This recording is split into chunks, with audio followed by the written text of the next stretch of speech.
I'm off to spend a week in a transit lover's paradise, but of course, no flight is without review. So let's see what United have to offer on their overnight transatlantic service on a 787 from San Francisco to London.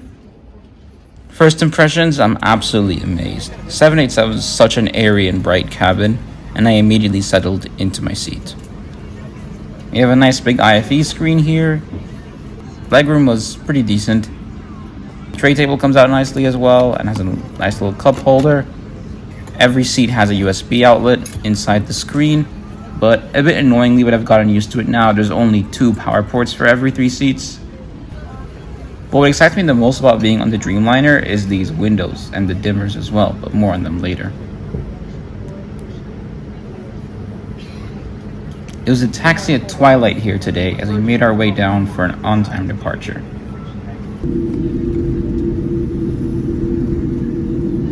It was quite funny seeing a British Airways A380 taking off just before us. But at last, it was time to go.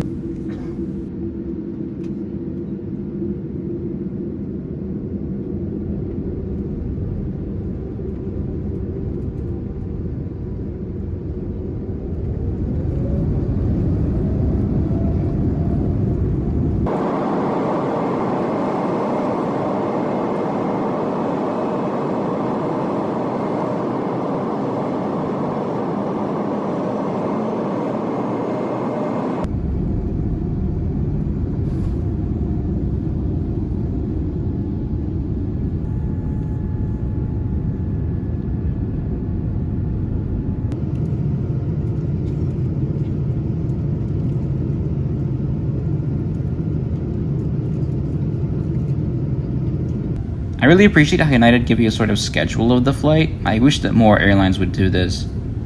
The flight status section is very intuitive and easy to use, and this is one of the most responsive touchscreens I've ever seen on a plane. So far, I'm very impressed by the IFE, and I'm saying this is an Emirates regular. Not like Skytrax means anything though, right? We do take extra care to create a safe and healthy travel experience.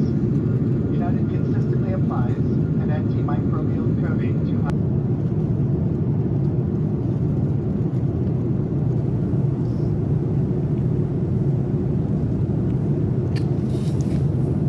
An hour into the flight, service began with some snacks and drinks.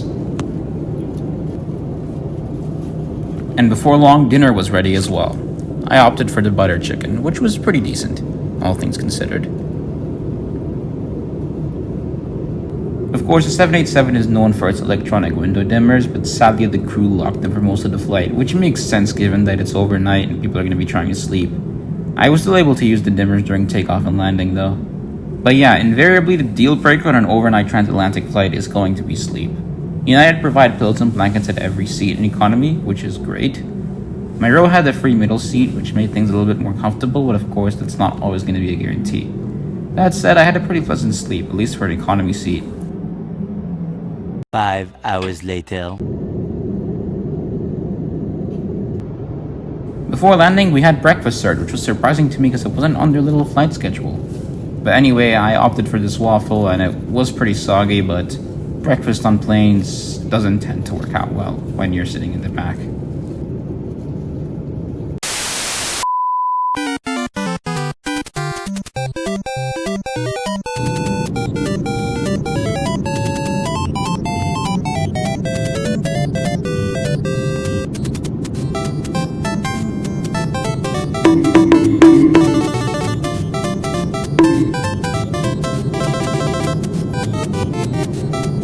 Eventually.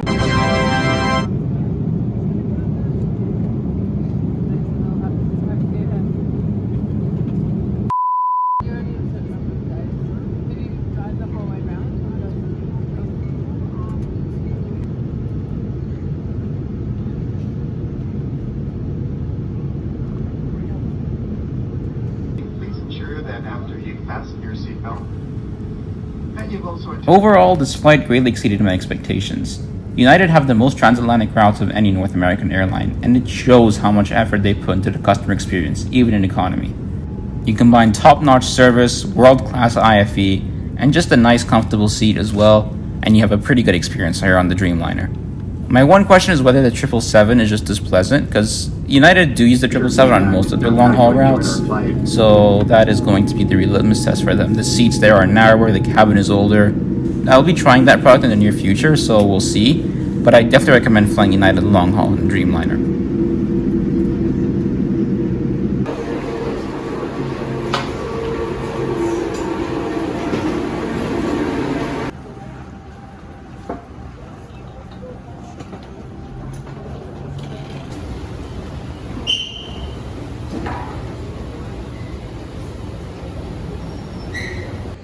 Once I got through Heathrow Terminal 2, I saw ads for the Heathrow Express everywhere, and I mean everywhere. But I had other ideas and stuff.